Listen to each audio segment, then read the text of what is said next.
शिव गुरु के चरणों में प्रणाम करती हूँ। माता पार्वती के चरणों में प्रणाम करती हूँ। मेरा प्रणाम स्वीकार हो। साहेब भैया के चरणों में प्रणाम करती हूँ। नीलम दीदी के चरणों में प्रणाम करती हूँ। मेरा प्रणाम स्वीकार हो। सभी देवी देवताओं के चरणों में प्रणाम करती हूँ। मेरा प्रणाम स्वीकार हो। धरती माता के चरणों में प्रणाम करती हूँ। मेरा प्रणाम स्वीकार हो। सभी गुरु बहन गुरु भाइयों के चरणों में प्रणाम करती हूँ। मेरा प्रणाम स्वीकार हो। सभी माता पिताओं के चरणों में प्रणाम करती हूँ। मेरा प्रणाम स्वीकार हो। मेरा प्रणाम स्वीकार हो।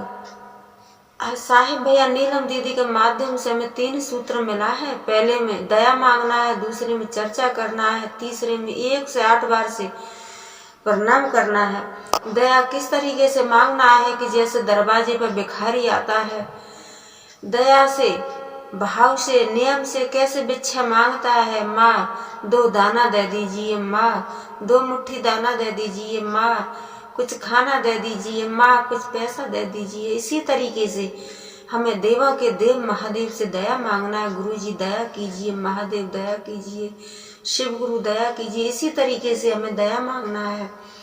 और दूसरे में आने जाने वालों व्यक्तियों को हमें समझाना है, भाई हम शिव के शिष्य बन चुके हैं, आप भी शिव के शिष्य बन के देखिए। बहन हम शिव के शिष्य बन गए हैं, आप भी बनिए। शिव बहुत दयालु और बहुत शक्तिमान है, दयालु हैं। शिव गुरु अपनी दया दिन रात बरसाते हैं। हम तो बन चुके हैं, आप भी शिव के शिष्य बन के देखिए। और रुद्राक्ष की माला आती है, रुद्राक्ष की माला द्वारा या सांस द्वारा या उंगली द्वारा देवों के देव महादेव से प्रणाम करती हूँ। मेरा प्रणाम स्वीकार हो। मैं कमलेश भक्ति आप सबको सुनाने जा रही हूँ एक नई कहानी सुनाने जा रही हूँ। आदि कहानी सुनने पर देवों के देव महादेव का अपमान होता है और पूरी कहानी सुनने पर सम्मान होता है। इसीलिए पूरी कहानी सुननी चाहिए, पूरी कहानी सुननी चाहिए। आइए आप सभी का स्वागत है, आप सभी का स्वागत है। मैं आपको एक कहानी सुनाने जा रही हूँ। एक शेर की और एक बकरी की आपको कहानी सुनाने जा रही हूँ। एक जंगल में शेर और एक बकरी रहते थे।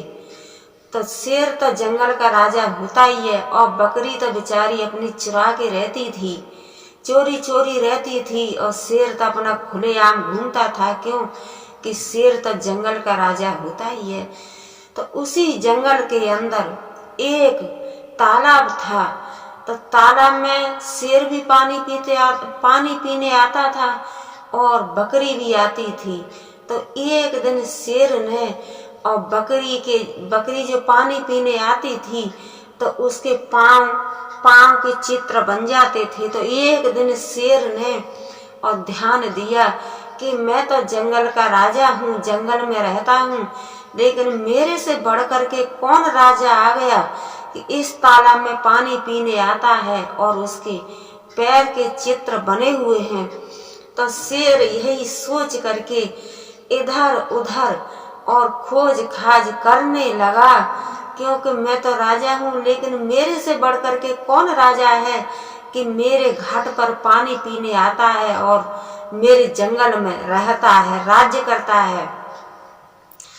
तो इसी तरीके से शेर अपना इधर उधर खोजने लगा। तो एक दिन क्या हुआ कि शेर घूमते घूमते घूमते वहीं पहुंच गया जहां बकरी रहती थी और बकरी के साथ में 2 बच्चे भी थे। वहीं पहुंच गया। तो शाम हुई तो शाम को बकरी आई और अपने बच्चों से कहने लगी कि चैऊ मैऊ खोलो टटिया। तो बकरी ने ये शब्द बोला तो बच्चों ने और टटिया खोल दी और बकरी अंदर चली गई अपने बच्चों के पास। और जो शेर था वो सारा कुछ सुनता रहा, शेर सुनता रहा। तो दिन निकला तो फिर बकरी जो है अपने बच्चों से कहने लगी कि चैऊ मैऊ बंद करो टटिया, मानो बंद करो टटिया। तो यही कह करके बकरी अपना चली गई, अपना चुगने के लिए, चारा लेने अपने खाने के लिए और बच्चों के लिए बकरी अपने वहां से चली गई चुगने के लिए। तो ये सारी बातें शेर सुन रहा था। शेर सुन रहा था तो जैसे ही बकरी निकली ऐसे ही शेर कहने लगा कि चेऊ मेऊ खोलो टटिया। तो बच्चे बहुत खुश हुए और कहने लगे कि आज तो हमारी माँ जल्दी आ गई।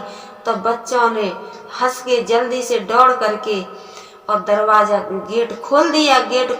तो बच्चे तो बड़े बड़े थे, बच्चे बड़े थे। तो शेर ने, जैसे बच्चों ने शेर को देखा तो एक बच्चा बकरी का बहुत तेज था, तो वो बहुत जल्दी अंदर में भाट में घुस गया और एक बच्चा था वो शेर ने खा लिया।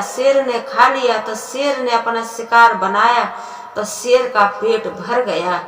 शेर अपना पेट भर के और नदी के किनारे चला गया पानी पीने। जहाँ रहता था वो वहीं चला गया। तो वहीं जब शाम हुआ तो बकरी आई और कहने लगी अपने बच्चों से कि चेऊ मेऊ खोलो टटिया।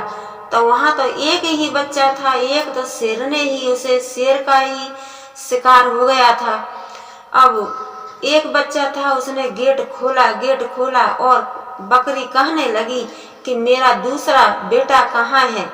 तो दूसरा वाला बच्चा कहने लगा कि माँ तुम्हारे बाद में यहाँ पे एक शेर आया था और शेर ने भाई का शिकार बना लिया और मैं तो इसी भाट के अंदर छिप गया था। तो शेर भाई की शिकार बना करके चला गया। तो बकरी को बहुत गुस्सा आया और अपने बच्चे से कहने लगी कि बेटा तू इसी में रहना और मेरे पीछे मत आना और मत मेरे को याद करना, क्यों कि मुझे शेर से अपने बेटे का बदला लेना है और मैं बदला लेकर के ही तुम्हारे पास आऊंगी। तो यही बकरी सोच करके और गई लोहार के पास और लोहार से कहने लगी कि लोहार भाई आप मेरी ऐसे सींग ठोक पीट करके इतना पैने कर दो इन सींगों को कि मैं जहाँ पे रखूं वहीं पार हो जाए, जहाँ रखूं वहीं पार हो जाए। तो लोहार ने बकरी के सींगों को ठोका पीटा और कहा कि जाइए। तो बकरी उसी तालाब पे पहुंची जहाँ पे शेर पानी पीने आता था। तो बकरी वहीं पे झाड़ियों में छिप के बैठ गई और जैसे ही शेर पानी पीने के लिए अपने घाट पे आ रहा था तो बकरी ने ऐसा शेर के पेट में दोनों अपने सींगों से और पेट फाड़ दिया। तो उसका बच्चा निकल आया और शेर मर गया और बकरी ने अपने बच्चा को निकाल लिया। इसी को कहते हैं कि जिसके अंदर तेजी है और चालाकी है वो कहीं से भी पार हो सकता है। बकरी तेज थी, बकरी ने शेर का अपना शिकार बना लिया, लेकिन शेर सबकी शिकार बनाता था, लेकिन बकरी ने अपने दिमाग से और शेर का शिकार बना लिया। मेरी वीडियो को लाइक, शेयर, कमेंट, सब्सक्राइब कीजिए। हर हर महादेव। और मैं कहती हूँ कि मेरी कमेंट में आप सभी ओम नमः शिवाय जरूर लिखिए। हर हर महादेव।